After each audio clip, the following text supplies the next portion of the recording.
ભુજ નગરપાલિકા દ્વારા શરૂ કરાઈ ખરાબ થયેલ રોડ લાઇટ ઉપાડવાની કામગીરી. ભંગારનો થશે ભરાવ, નવી લાઇટોના થયા ટેન્ડર મંજૂર. ચાલો દેર આય દુરસ્ત આય તેમ ભુજની નગરપાલિકા મીડિયાના અહેવાલો થકી જાગી તો ખરી, જેમાં ભુજના આત્મારામ સર્કલ પાસેથી રોડ લાઇટના થાંભલાઓને ઉપાડી લેવાની કામગીરી કરાઈ હતી. અને આવી સારી કામગીરી જો હર હંમેશ કરાતી હોય તો દેશનો વિકાસ જલ્દીથી થઈ શકે છે. કારણ કે તમારું જે કામ છે તે કામ તમે કરો તો સારું, કારણ કે તમારું કામ રોડ લાઇટનું હોય અને તમે સ્વચ્છતા માટે ફોટા પડાવવા જાઓ તો તે યોગ્ય નથી.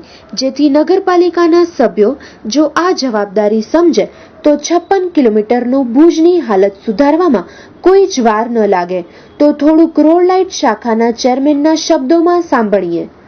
આરટીઓ સર્કલથી આત્મારામ સર્કલ ઉપર જે રિંગ રોડ છે ત્યાંના અત્યારે થાંભલા એટલે જે તે વખતે વડાએ ત્યાં કને લાઇટ લગાવી આપી હતી અને ત્યાં કને અવાવર તત્વો દ્વારા ત્યાં કને ચોરીના બનાવ અવારનવાર બનતા હતા અને ત્યાંના અમુક થાંભલામાંથી બેટરી પણ આ લોકો ચોરી ગયા છે અને અમુક લાઇટની પણ ચોરી થઈ ગઈ છે.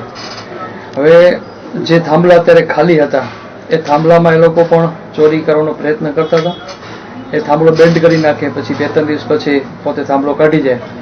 એ નગરપાલિકામાં અમને માહિતી મળી કે ભાઈ હવે આ પણ પ્રકરણ અહીંયા બની રહ્યો છે, એટલે અત્યારે જે થાંભલા અત્યારે ખાલી છે અને બેન્ડ જે લોકો વારી ગયા છે એ થાંભલા કાઢવાનું અત્યારે અમારું કામ ચાલુ છે. અને એ થાંભલા બધે અત્યારે શું છે કે હવે ત્યાં કને આત્મારામ સર્કલથી આરટીઓ સર્કલ સુધી આખો રિંગ રોડ ઉપર નવી લાઇટ નાખવાનું અમારું પ્લાનિંગ છે.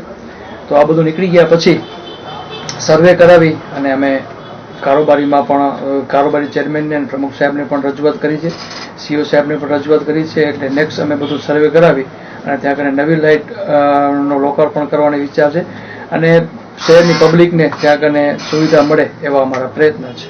હવે અમે એવું પ્લાનિંગ કરી રહ્યા છીએ. અત્યારે સીઓ સાહેબ સાથે પણ મારી વાત થઈ. તો હવે તો શું છે કે જ્યાં જ્યાં આવા રિંગ રોડ ઉપર છે કે ટ્રાફિક બહુ ઓછો રહેતો હોય પણ લાઇટની જરૂરિયાત રહેતી હોય તો એ લાઇટ માથે થાંભલામાંથી અમે સીસીટીવી કેમેરા લગાવવાનું અમારું પ્લાનિંગ ચાલુ છે.